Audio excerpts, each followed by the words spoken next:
Alright, so one of the things that I always wanted to do to my Jeep is insulate the ceiling, the roof on the inside.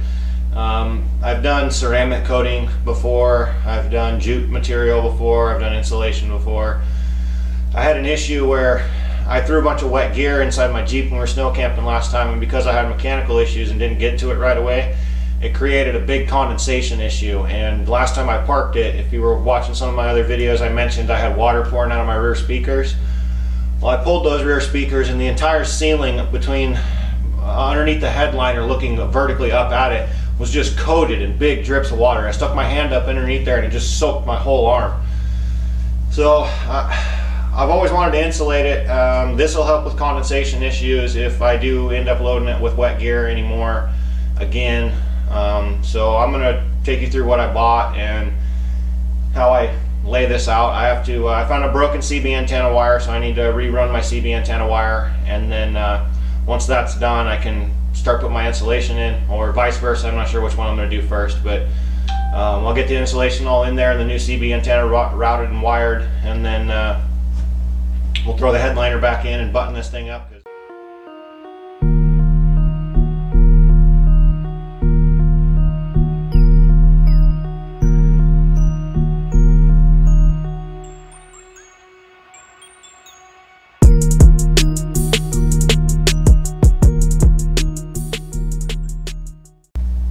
So anyway, I figured you guys would probably want to, a little insight on how I do this and what and why. So anyway, follow along, and I appreciate you being here. Alright, I got the Jeep inside. You can see how much of this I have torn apart. My CB wire is up there hanging, so I got to reroute it this way, and then I'm going to run it across the pillar, down the pillar, and then I'm going to bring it back out here somewhere. Last time I had it going over the seal, which one, it messed up my hatch seal, and two, it ended up pinching the wire. So I think I'm going to run it out here with my light bar wires, and then I'll re-illumine this because I got loom to run that on. And then I'll put all this back together. I bought this insulation. It's 1/4 inch thermal stuff, so it's 1/4 inch thick with a foam cell core, and then it's thermal on both sides. So I'm going to adhesive this to the bottom of the roof and get as much of it covered as I can. Here's the little stuff that I use. I usually use 3M or Permatex. I think they're both owned by the same company, so you can get that at the auto parts store or Amazon. It's cheap stuff. So anyway, I'll get this all measured out and cut. I'm probably going to have to clean the ceiling a little bit. I'll wipe it down with wax and grease remover, make sure it's cleaned up, and then we'll start putting stuff in here.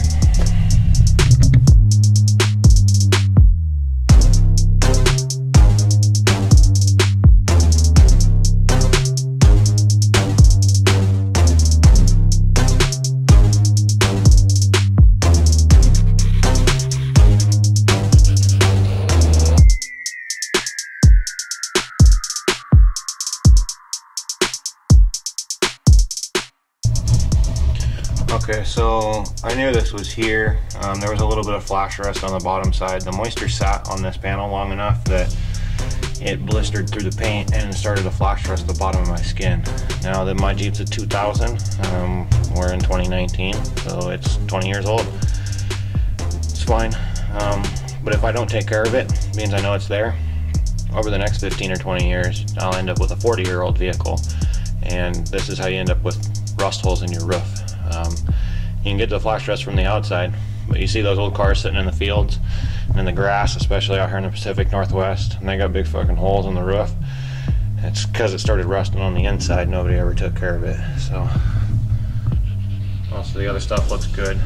I'm going to use some acid on this. I got some rattle can acid. I'll show you what it is. It's real easy, real cheap. And then I'll shoot over it with a little bit of rattle can primer, because it doesn't have to be nothing special. I just want to seal it up from the moisture, and then we can go ahead and start putting stuff on here. But when you do your rust repair, you need to make sure that you get all the scales out of it. I still got a little bit more right there.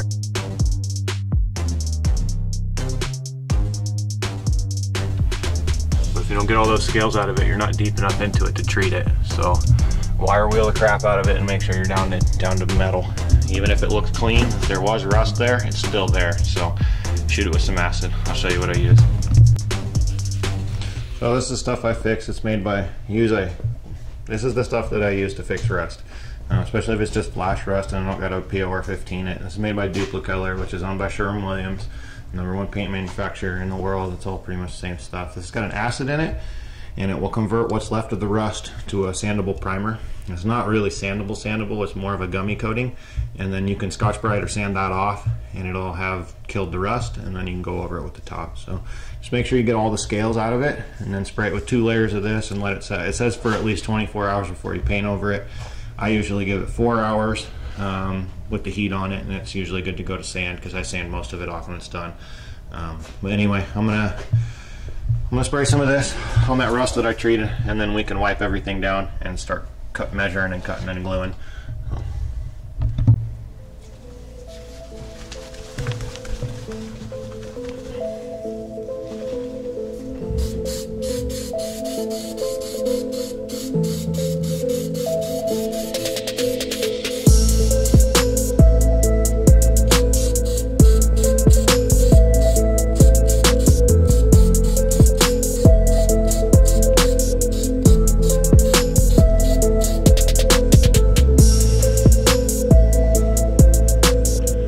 All I need to do. This is going to make a primer coating, so I don't really need to go over it with anything else, but depending on how fast it dries, I might do something else to it than what it looks like. I like to top coat this, but anyway, we should be able to clean the rest of this up, start measuring.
Alright, so I got the first 3 sections of insulation in.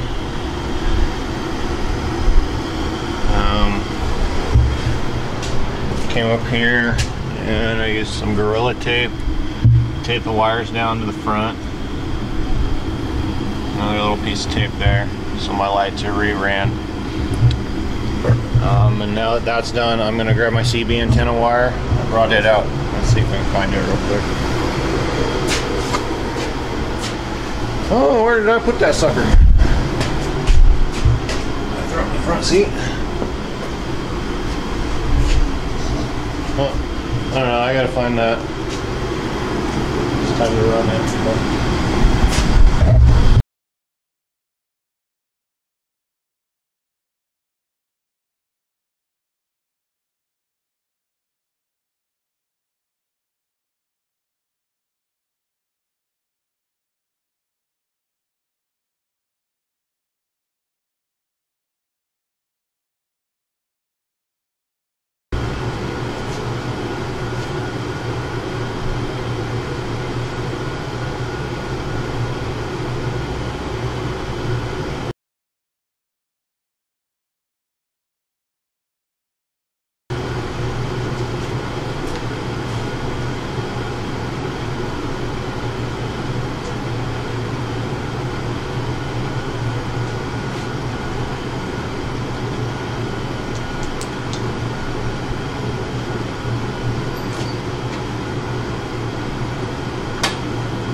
I did the side pillars too. I didn't do the bottoms of them because I got to put screws in there.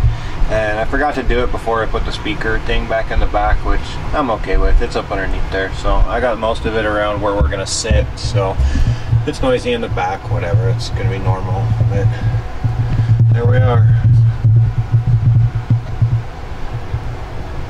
I could go through here and tape this if it was like